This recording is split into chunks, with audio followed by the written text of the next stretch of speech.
kan ka wi bagi mo ki sinamat wa ge mai ki mo Bo be hiwa katak me bagi mo.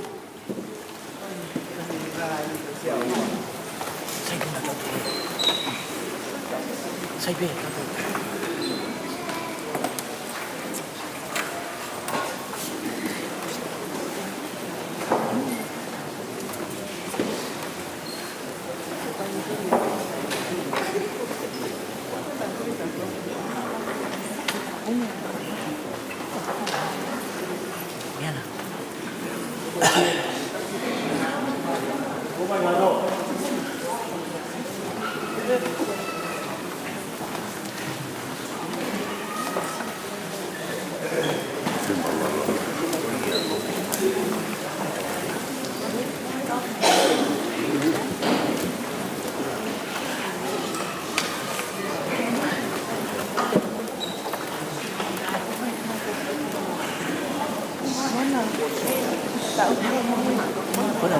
có là biểu xe của đó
the Father, and of the Son, and of the Holy Spirit. Amen. The grace of our Lord Jesus Christ, and the love of God, and the communion of the Holy Spirit be with you all.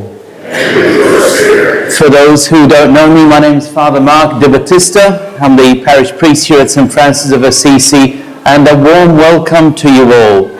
I'd like to extend a warm welcome to my brother priest, Father Damien, who's the parish priest of Nowra, and formerly the parish priest here at St. Francis and at St. Mary's, Berkeley.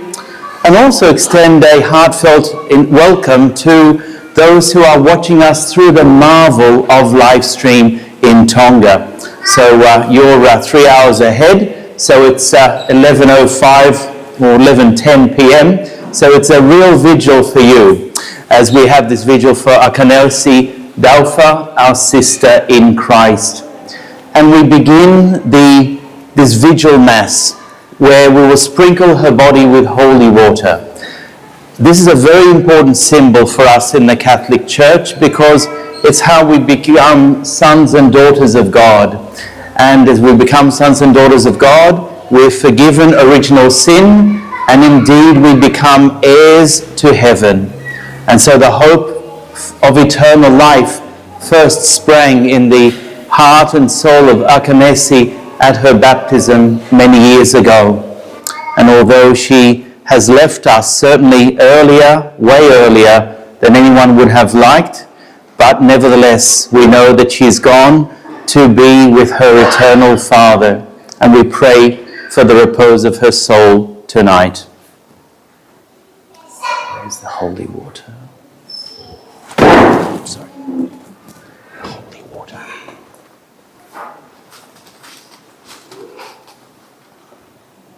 Oh, thank you. Thank you. In the waters of baptism, Akanesi died with Christ and rose with him to new life. May she now share with him eternal glory.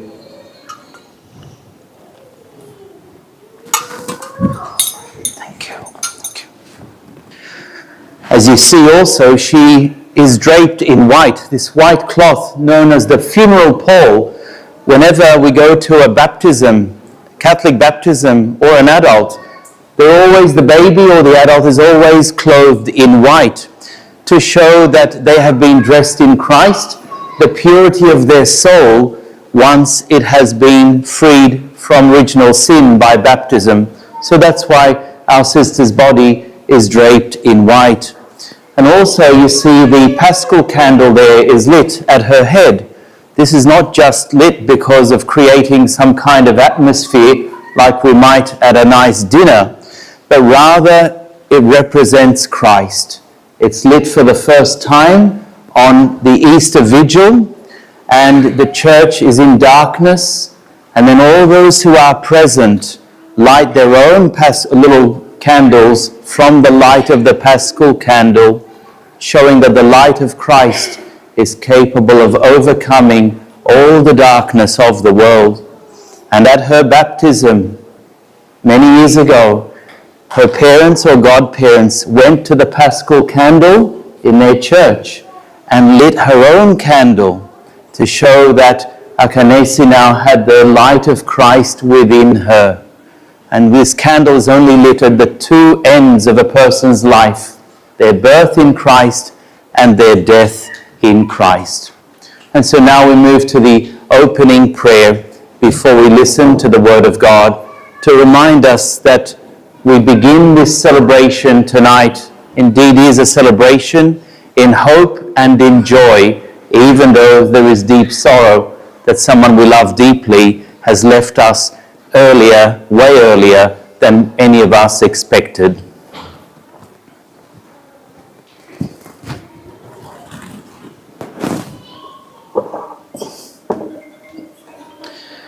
Let us pray.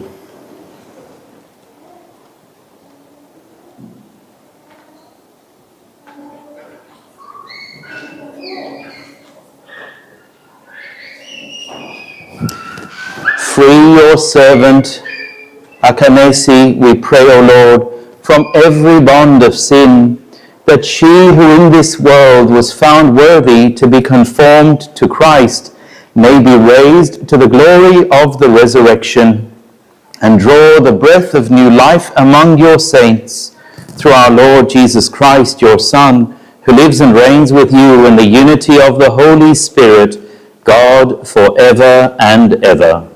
Amen. Please be seated as we listen to the word of God. Is it okay?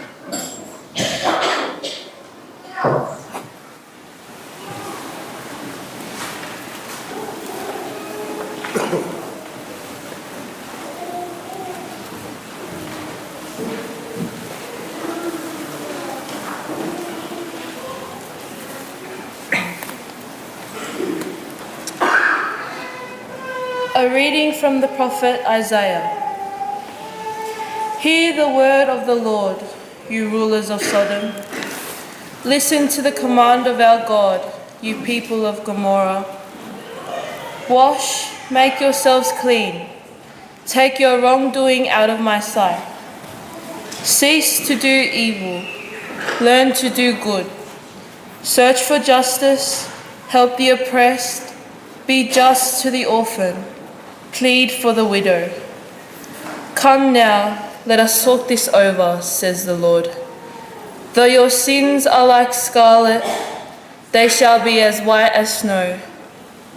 Though they are red as crimson, they shall be like wool.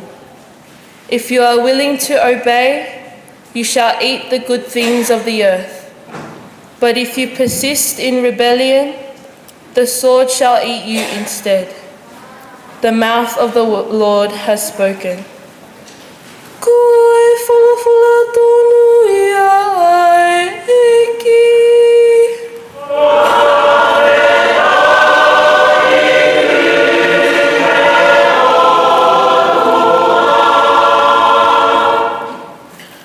The response is, to the upright I will show the saving power of God.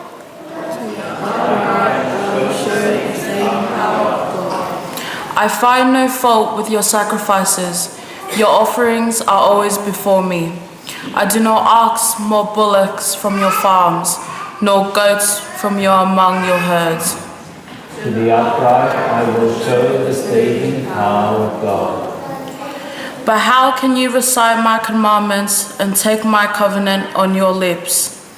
You who despise my law and throw my words to the winds.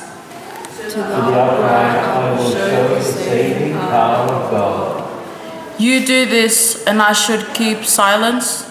Do you think that I am like you? A sacrifice of thanksgiving honors me, and I will show God's salvation to the upright. To the upright I will show the saving power of God. Please stand for the gospel acclamation.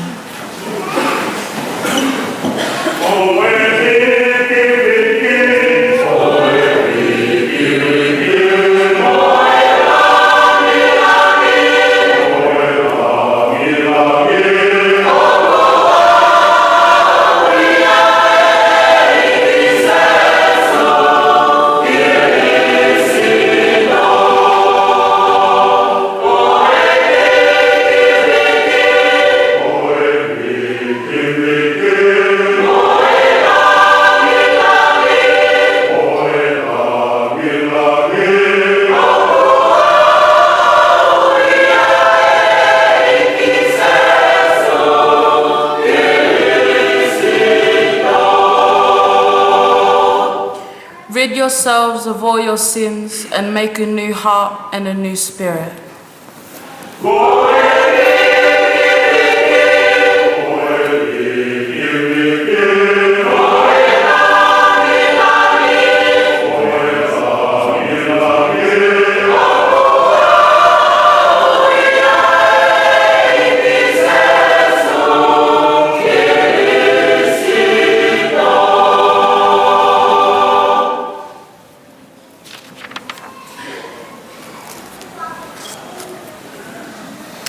The Lord be with you. And with your spirit. A reading from the Holy Gospel according to St. Matthew. Glory to you, Lord. Addressing the people and his disciples, Jesus said, "The scribes and the Pharisees occupy the chair of Moses. You must therefore do what they tell you and listen to what they say. But do not be guided by what they do, since they do not practice what they preach. They tie up heavy burdens and lay them on men's shoulders. But will they lift a finger to move them? Not they. Everything they do is done to attract attention, like wearing broader phylacteries or longer tassels, like wanting to take the place of honour at banquets and the front seats in the synagogues, being greeted obscurely in the market squares and having people call them rabbi. You, however, must not allow yourselves to be called rabbi, since you have only one master and you are all brothers. You must call no one on earth your father, since you have only one Father, and he is in heaven. Nor must you allow yourselves to be called teachers, for you have only one teacher, the Christ. The greatest among you must be your servant. Anyone who exalts himself will be humbled, and anyone who humbles himself will be exalted."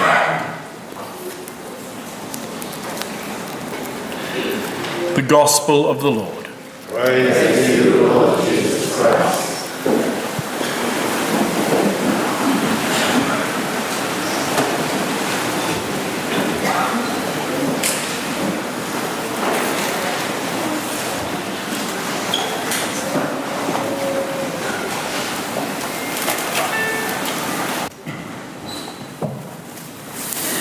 The readings for tonight have been taken from the readings of the day, and as everyone knows, we're in the season of Lent. We're on our journey with Jesus to Jerusalem. And we know what Jesus accomplishes in Jerusalem.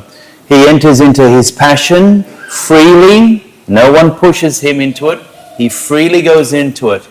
And then he goes to suffer a terrible death on the cross for us and for our sins, and then to reveal the resurrection.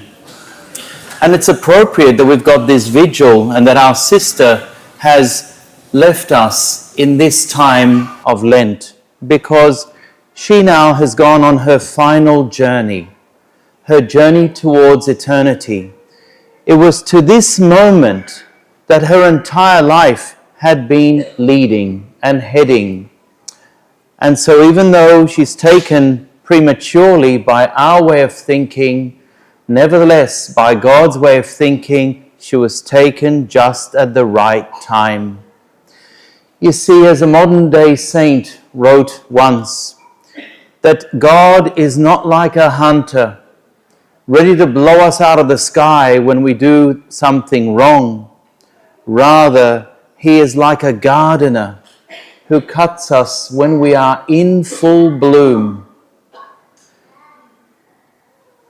I didn't get to know Akanesi like many of you certainly did, but I was privileged to be with her in her few days before she died, to give her the last rites, to celebrate these holy moments with her, to give her her viaticum, the last time to receive Holy Communion, and I know that her own family also continued to do this. What touched me is that she was so ready to leave this world. She was not tied to this world. Yes, she was sorry to leave her family behind, particularly her daughter. But she wasn't tied to this world as if she's afraid of dying. And I thank God for that. And I encouraged her at that moment, because so many leave this world fearful of what's to come, as though they do not really believe and they do not really understand what is happening and what lies ahead of them. But she did. And that should leave us with a real encouragement, a real inspiration to want to work and take care of our relationship with the Lord so well that when our time comes to say goodbye to this earth, that we will be able to leave it behind freely. In these days of Lent, the Church gives us very, very specific teachings. Yesterday in the Gospel, we hear our Lord say to us, "Do not judge, and you shall not be judged." Today, he's telling us to make a judgment. On the one hand, we are to listen to what the scribes and Pharisees say, but on the other hand, to not do what they do. So a judgment is required. And I know you're probably scratching your head and thinking, is Jesus lost his mind? And the answer is, no, he has not. But there are some judgments that we can make and other judgments that we can never make. What are judgments that we can make? Judgments about fact. Right now, you're all seated down. Right now, I'm standing up. I'm preaching right now. These are factual things. We understand them. On the other hand, so that's the simple part that we kind of judgment that we do as human beings. Judgments of fact. The next kind of judgment is a judgment of someone's character.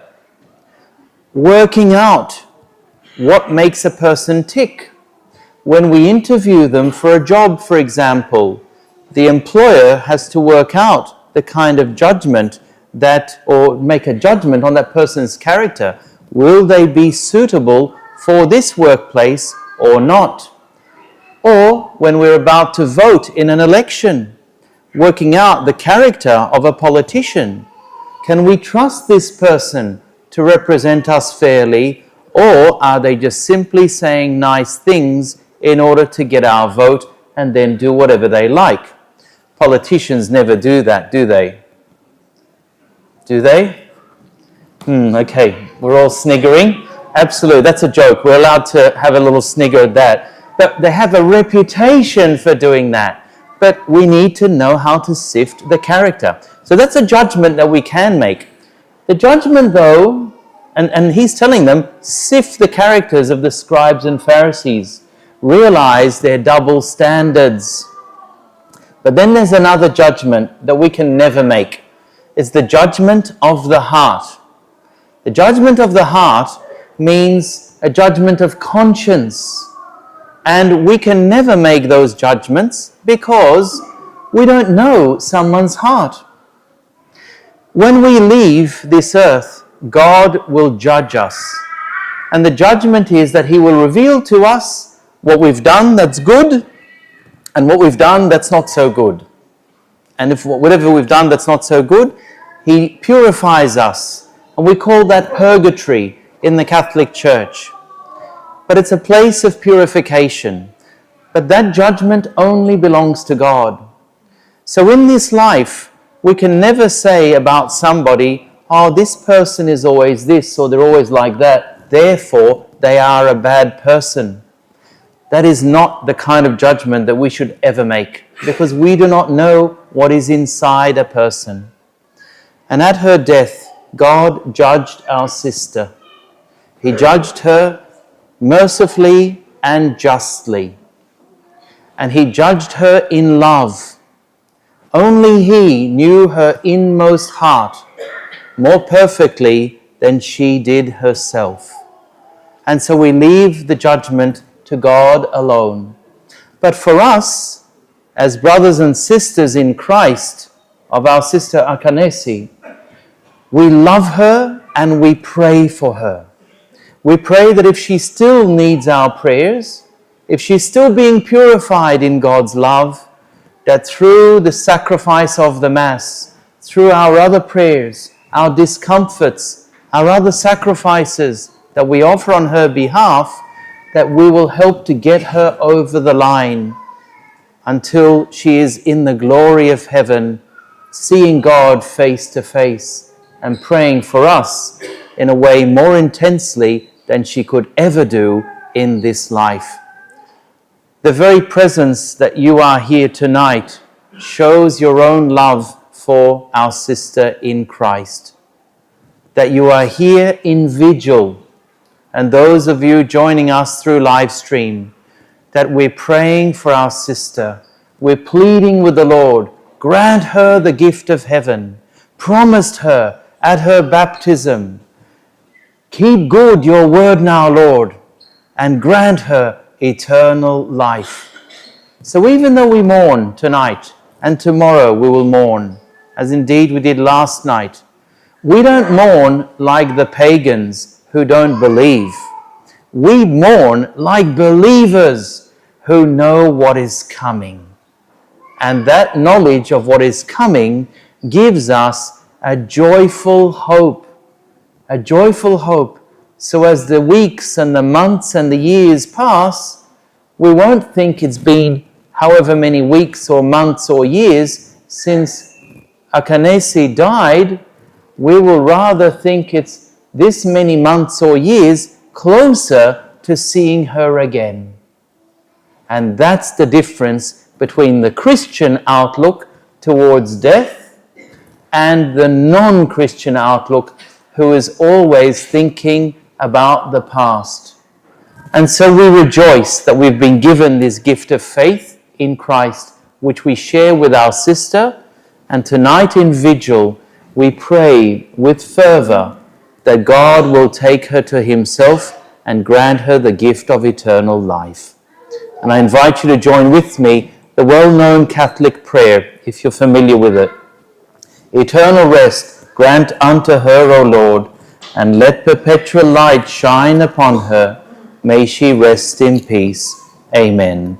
May her soul and the souls of all the faithful departed, through the mercy of God, rest in peace. Amen.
And now I invite you all, please, to be upstanding for the prayers of the faithful. And I invite whoever is going to help me with that. Thank you.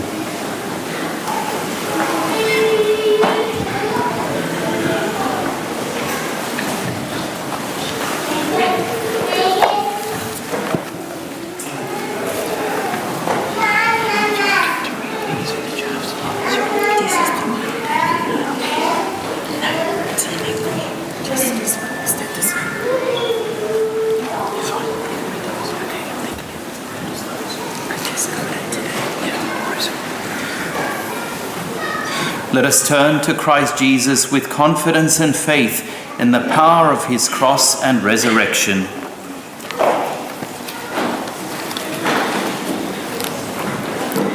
You wept at the grave of Nazareth, your friend. Comfort us in our sorrow.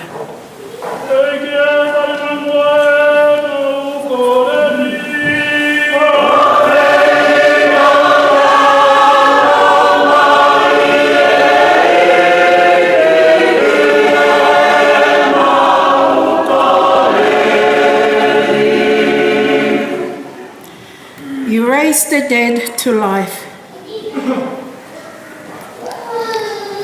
Give our sister Akanesi Manako Taufa eternal life.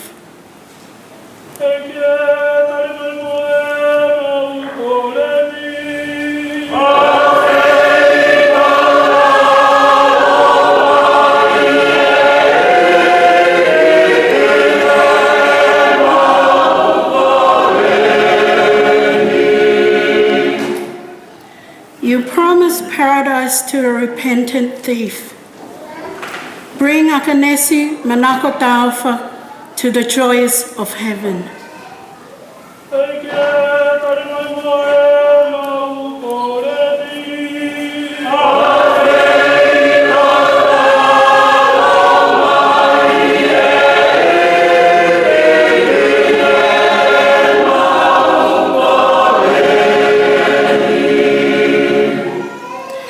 Our sister Akanesi Manako Taufa was washed in baptism and anointed with the Holy Spirit.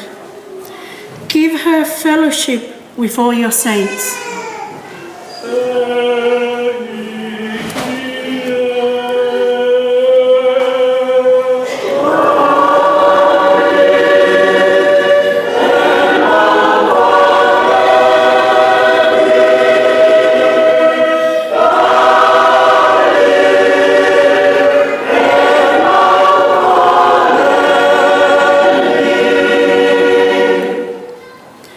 Akanesi Manako Taufa was nourished with your body and your blood at the table of the Lord. Welcome her to the halls of the heavenly kingdom.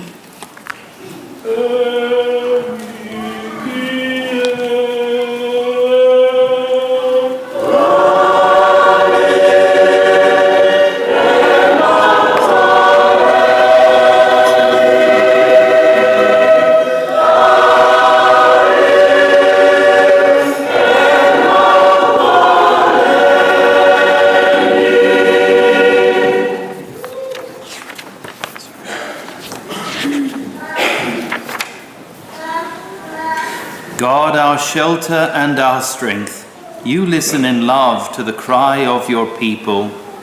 Hear the prayers we offer for our departed brothers and sisters. Cleanse them of their sins and grant them the fullness of redemption. We ask this through Christ our Lord. Thank you.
iniquity, cleanse me from my sins. Thank you. Pray, my brothers and sisters, that my sacrifice and yours may be acceptable to God, the Almighty Father.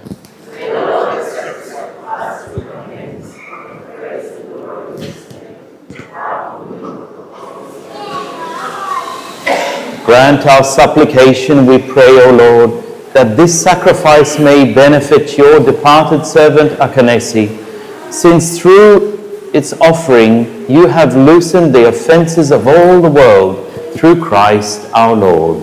Amen.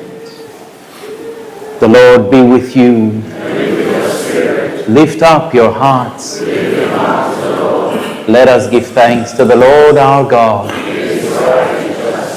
It is truly right and just, our duty and our salvation, always and everywhere to give you thanks, Lord, Holy Father, Almighty and eternal God, through Christ our Lord.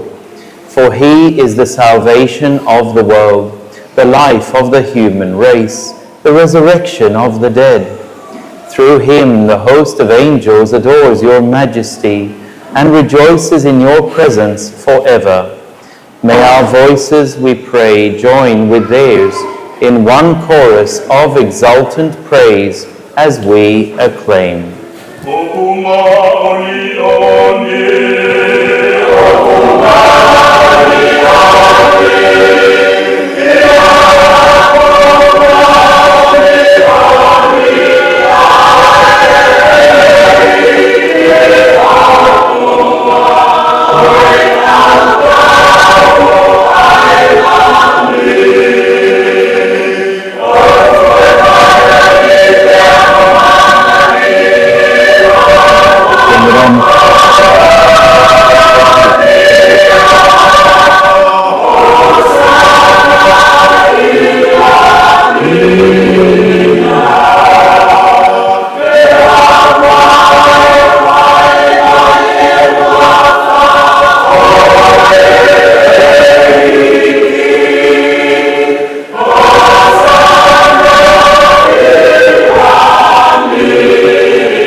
For those who are able to kneel, would you please kneel? Otherwise you might like to sit.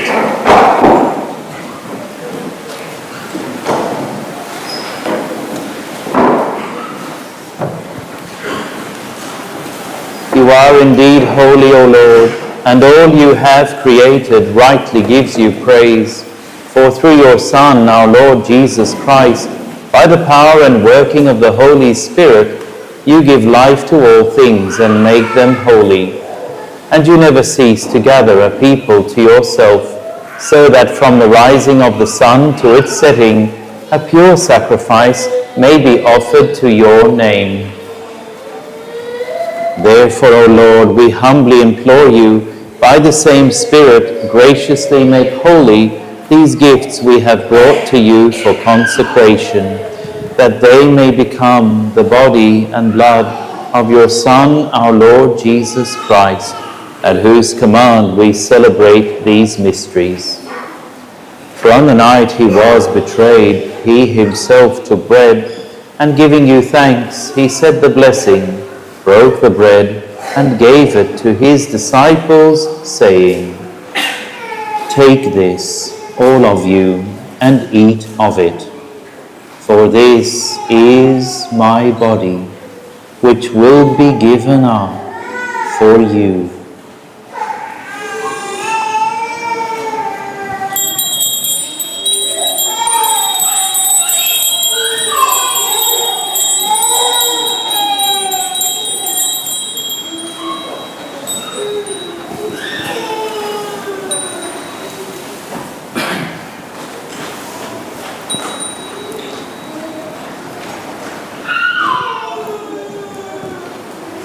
In a similar way, when supper was ended, he took the chalice, and giving you thanks, he said the blessing, and gave the chalice to his disciples, saying, "Take this, all of you, and drink from it, for this is the chalice of my blood, the blood of the new and eternal covenant, which will be poured out for you and for many for the forgiveness of sins.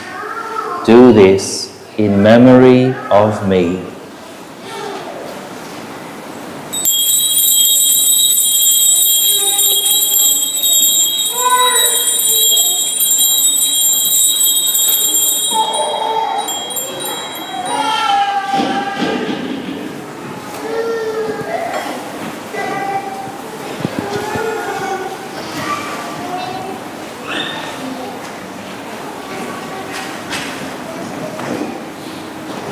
The mystery of faith.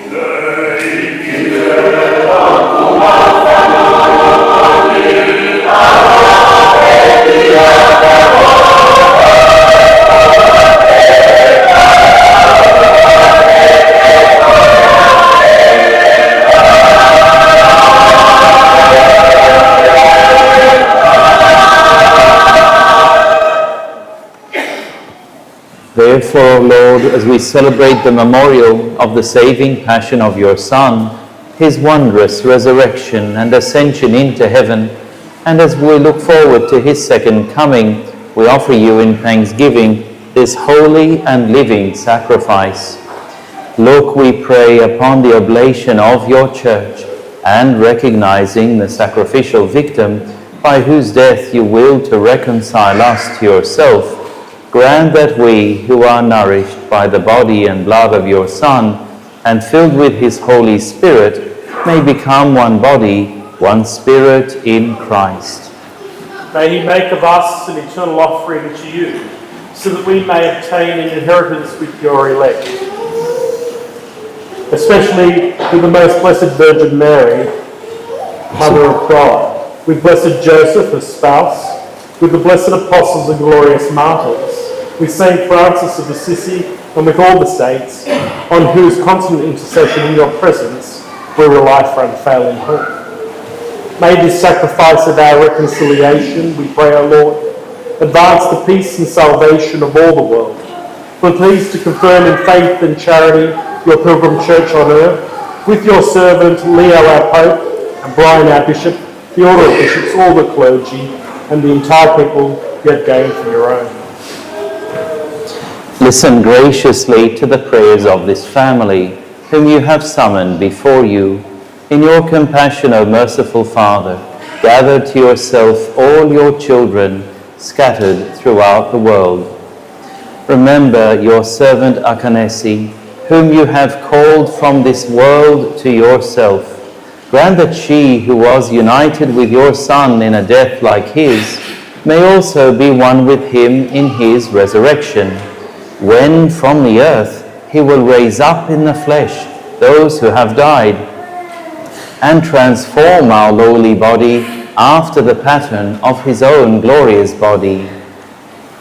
To our departed brothers and sisters too, and to all who are pleasing to you at their passing from this life, give kind admittance to your kingdom. There we hope to enjoy forever the fullness of your glory, when you will wipe away every tear from our eyes. For seeing you, our God, as you are, we shall be like you for all the ages, and praise you without end, through Christ our Lord, through whom you bestow on the world all that is good.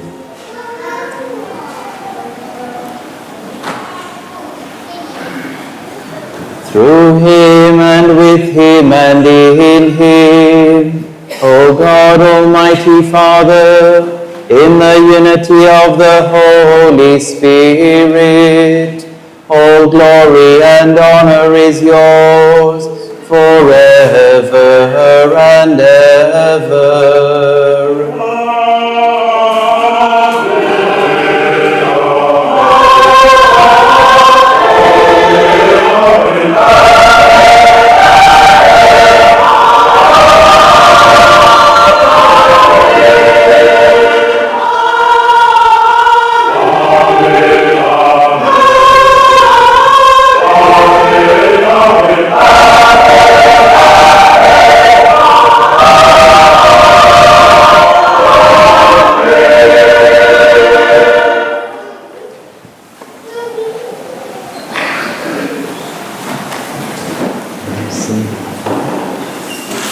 Sing the Our Father.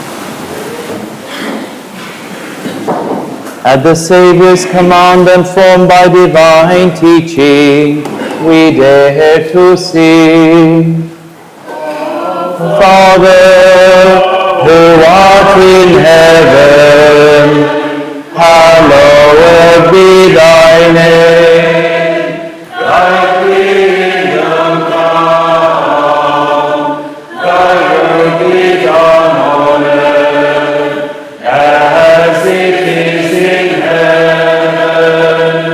Give us this day our daily bread, and forgive us our trespasses, as we forgive those who trespass against us.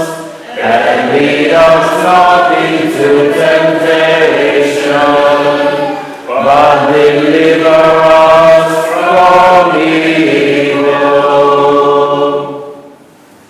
Deliver us, Lord, we pray, from every evil. Graciously grant peace in our days, that by the help of your mercy we may be always free from sin and safe from all distress, as we await the blessed hope and the coming of our Saviour, Jesus Christ. For the kingdom and power and glory and forever. Lord Jesus Christ, who said to your apostles, "Peace I leave you, my peace I give you," look not on our sins, but on the faith of your Church, and graciously grant her peace and unity in accordance with your will, who live and reign forever and ever. Amen. The peace of the Lord be with you always. Let us offer each other the sign of peace.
Just a brief word about the distribution of Holy Communion for those of us who are not of the Catholic faith, or for Catholics who won't be receiving communion for whatever reason.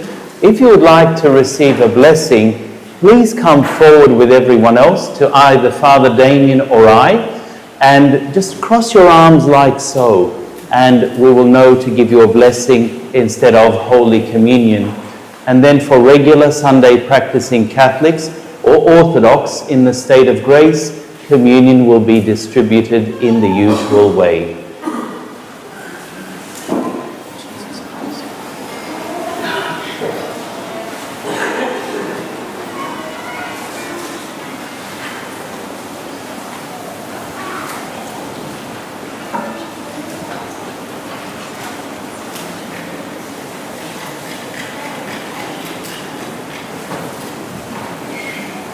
behold the Lamb of God. Behold him who takes away the sins of the world. Blessed are those called to the supper of the Lamb. Lord, I am not worthy that you should enter under my roof, but only say the word, and my soul shall be healed.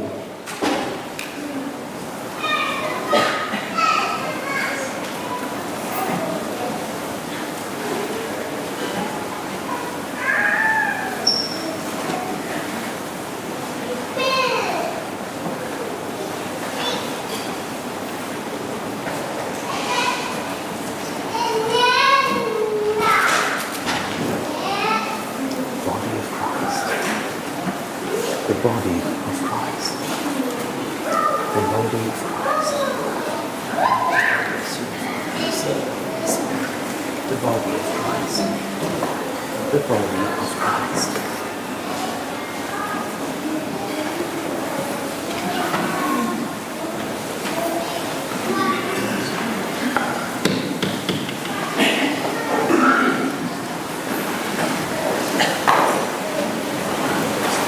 Amen.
Let us pray.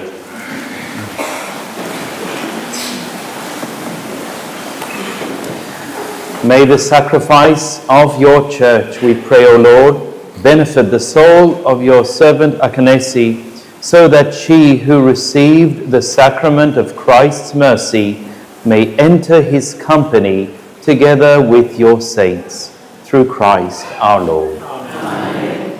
Please be seated now as we listen to a few words in remembrance of our sister. Come forward, please, whoever will be delivering that. Thank you.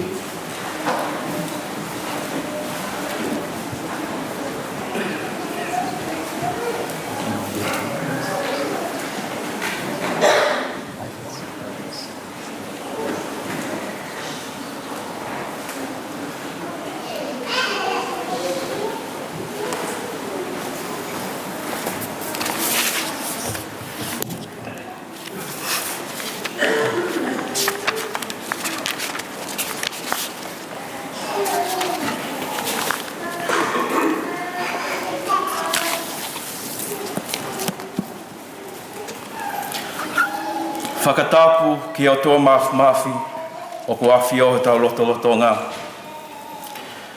Whakatapu ki e pātele tauhi palokia Father Mark Di Batista.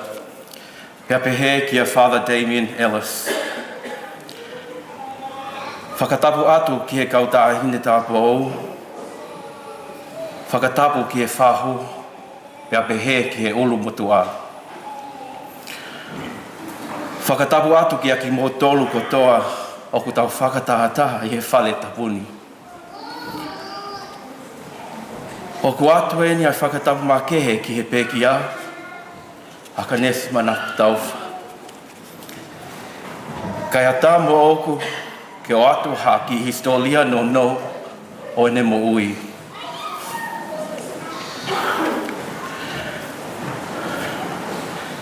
Nai tuku hake a Akanesi Manako Taufa, me hongo mātua ko atelea kanonga tā Taufa o longo teme.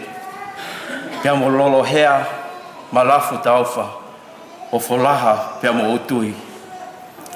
Aia nana whanau iha whanau toko fitu, mo whanau ohi e toko tā. Ko lahi tā hā lolo hea ngā wamo. Whika ua, Felice Taufa. Whika tolu, Niumata Ivalu Taufa. Whika wha, Lavaka Manawa he tau Taufa.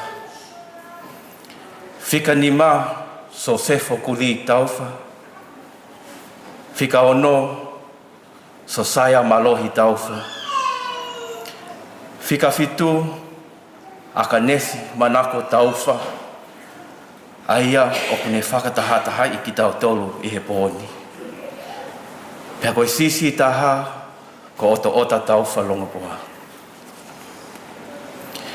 Nai whaele i a Akanesi Manako Taufa i he aho ua hiva sanuali taha hiva fitu tolu i folaha tonga tapu.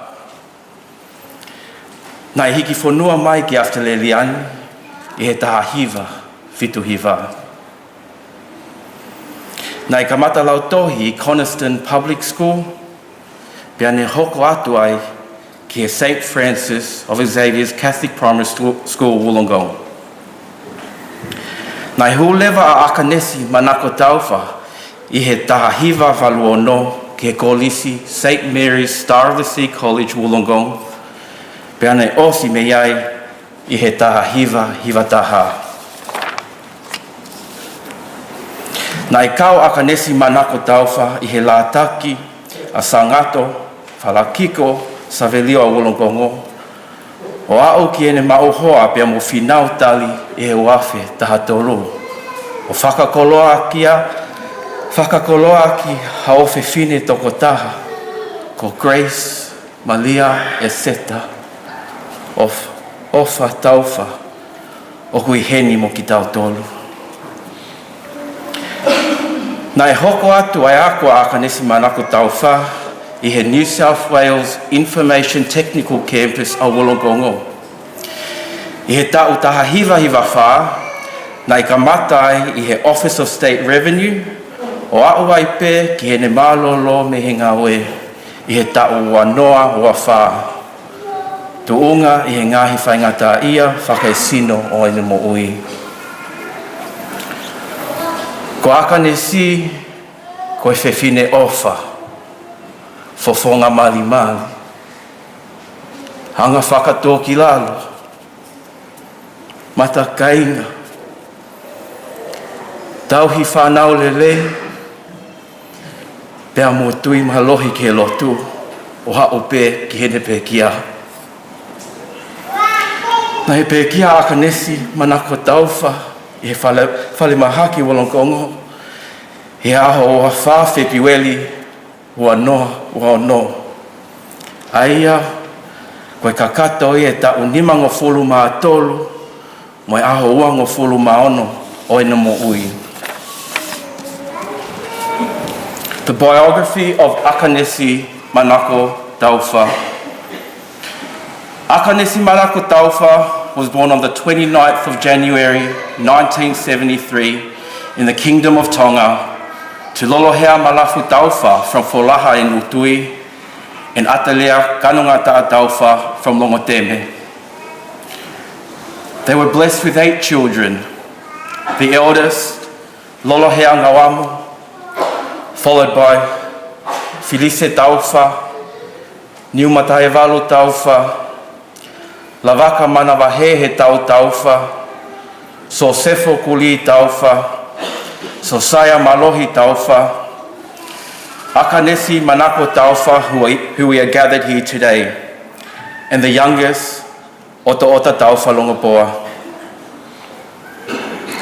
Akanesi Manako Taufa moved to Australia in 1979 at the tender age of 6 with her mother Lolohea and brother Sosaya. She commenced her primary school education at Coniston Public School and completed primary education at St. Francis of Xavier's Catholic Primary School, Wollongong. Akanesi Manako Taufa attended St. Mary's Star of the Sea College in 1986 and graduated Year 12 in 1991.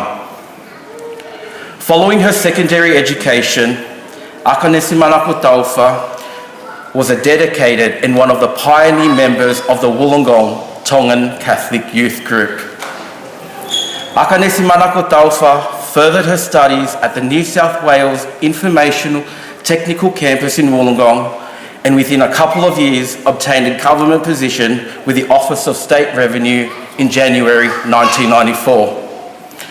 She worked various roles such as land tax and duties. Her final role was in the electronic duties return team, specialising in registering clients to use their service. Akanesi Manako Taufa had a wealth of knowledge and loved interacting with her clients. She was highly regarded by her fellow colleagues and nothing was ever hard for her, as she always completed the tasks at hand with the utmost professionalism and always with a big smile. After 30 years working in the public sector, Akanesi Manako Taufa retired her role with Revenue New South Wales in August 2024 due to the ongoing health challenges.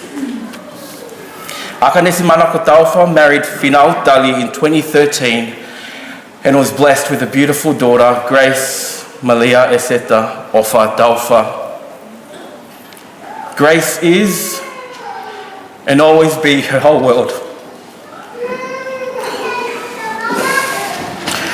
The love between Akanesi Manako Taufa and Grace is beyond measure.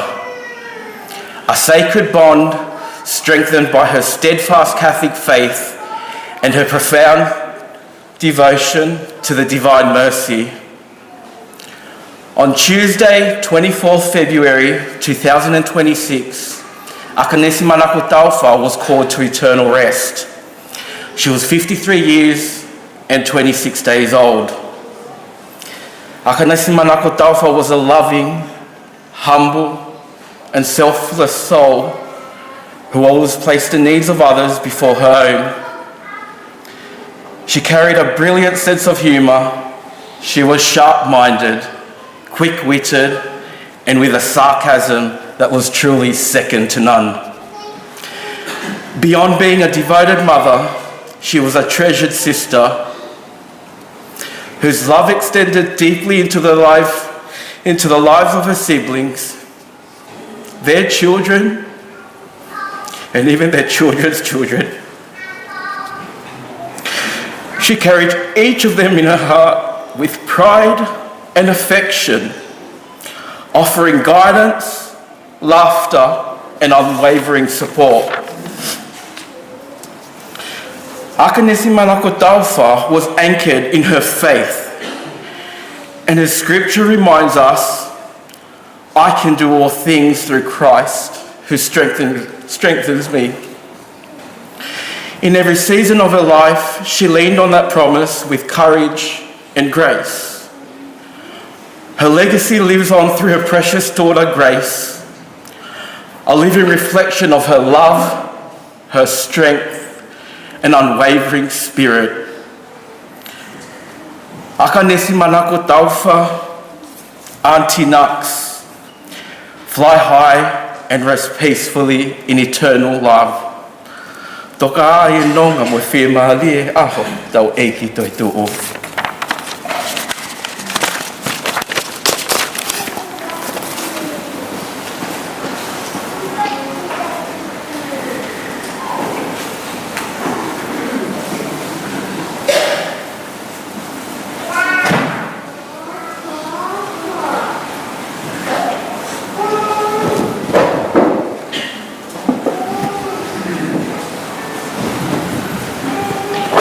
Thank you, Ave, for those heartfelt and touching words. I think she'd be giving you a big embrace right now, in consistency with her own good sense of humor and tender love. So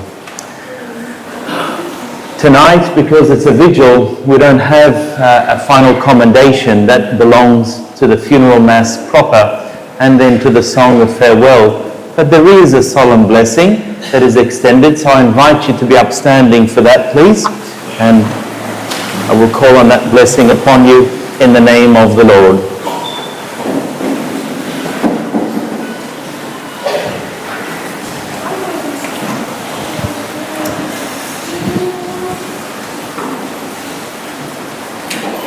The Lord be with you. And with your spirit. Bow down for the blessing. Blessed are those who have died in the Lord. Let them rest from their labours, for their good deeds go with them. Eternal rest grant unto her, O Lord, and let perpetual light shine upon her. May she rest in peace. Amen. May her soul and the souls of all the faithful departed, through the mercy of God, rest in peace. Amen. And may the peace of God, which is beyond all understanding, keep your hearts and minds in the knowledge and love of God and of his Son, our Lord Jesus Christ. Amen. May Almighty God bless you, the Father and the Son and the Holy Spirit. Amen. Go in the peace of Christ. Thanks be to God.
babu tua maaf tau lolo tong kapu ba mo ko ki kama fana ho mata pule ko le fata pu he kau fai fikau ko ni mea ka fa malo at lo to ho fa pa ke on fai fikau bu di ko fai ta musa wa to e fata pu ma ke he ki he pule ngau e kama e kau hio misterio wolong kongo kama ka wipa ato fa malo ia lo to ho nga fa pap malo be mua tau ki maui ka malo be mua o mo tataki mai ai si hufia si ka langan to be a ta ho ya bombongina ba tu nga e fa malo lo to ho nga fa pap vale mo tu ho gere mo tu vale ni ke fa matala du fa malo ka di mo to lo ka to apa mua fa dawa ke ni ke hanga fa ivia ki mo tol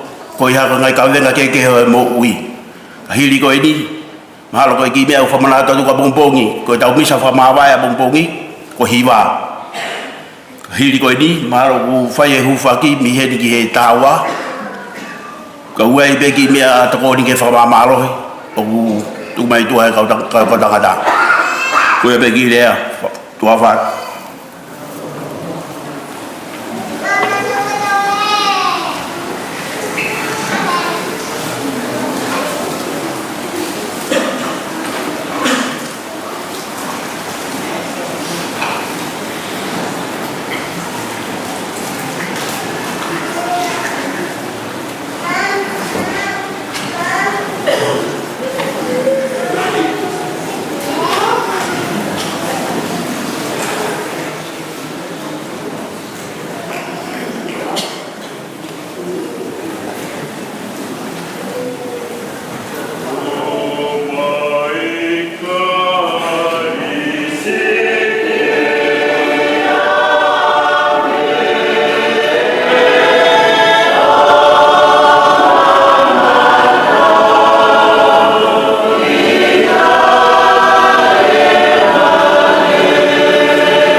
Thank you.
Amen.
Amen.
kwa mwana wako Yesu.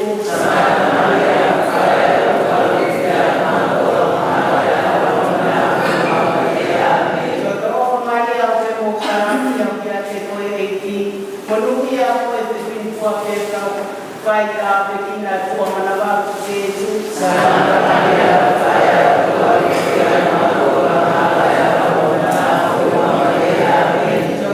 Maria, o democracia, o que a decoreiti, manuia por esse fim por pedra, o vai dar tua manava Jesus. Santa Maria, Rafael,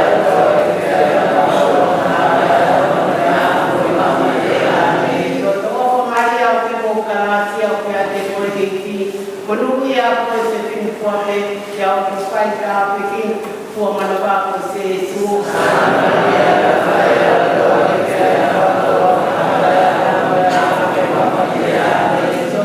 Maria, o democracia, o que a decoreiti, manuia por esse fim por que ao que vai dar pequeno por manava por Jesus. Maria, Rafael,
Manako